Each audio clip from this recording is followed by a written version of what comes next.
Lingua Latina per se illustrata, capitulum tertium, puer improbus. Studia Romana. Now that you've been introduced to the family, you're going to watch some of their doings. We begin with the children. They are portrayed here as being much the same in ancient times as they are today.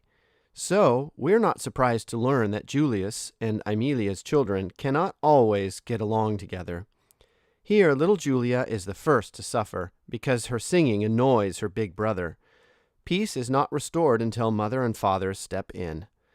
The chapter is divided up into 3 scenes: Scena prima, Scena secunda, Scena tertia.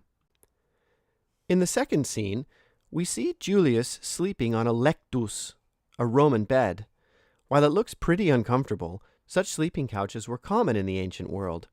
Other images are on pages 74, 78, and 187. By our standards, Roman furniture could be sparse. The 3 most common pieces were the table, mensa, chair, sella, and couch, lectus.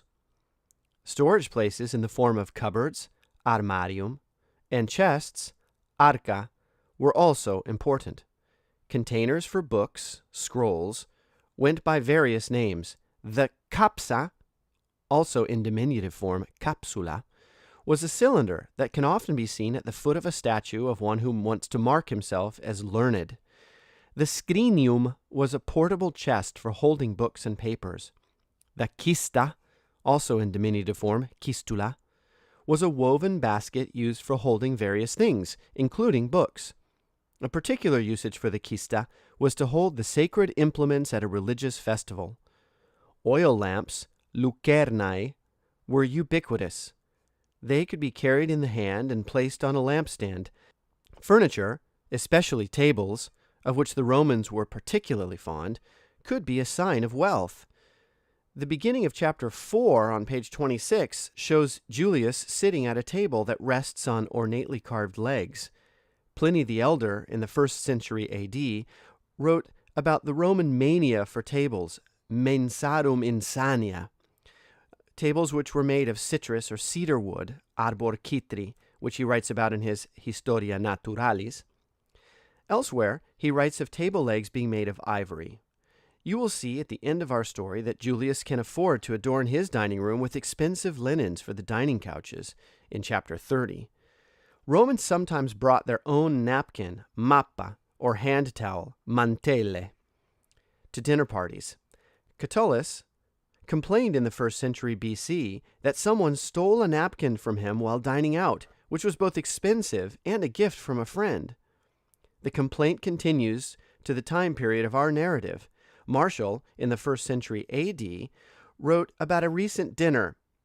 He said, no one had brought his napkin, mappa, since thefts were feared.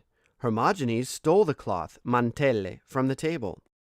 Julius sits on a low stool, which is called a scamnum, but the Romans had a variety of chairs, which are called sellae, including the high-backed chair that we see in chapter 14, which is on page 110. In the 3rd scene of chapter 3, as father punishes his son, the sound is represented by tuxtax. This is on line 64 and 65. This word meant to imitate the sound of being beaten. Corporal punishment for children was common.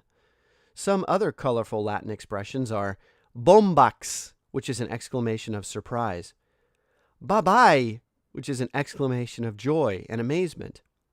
In the next chapter, chapter 4, you'll meet some other Latin exclamations, such as fu, an exclamation of dislike or aversion, and st, which is essentially the Roman way of saying shh.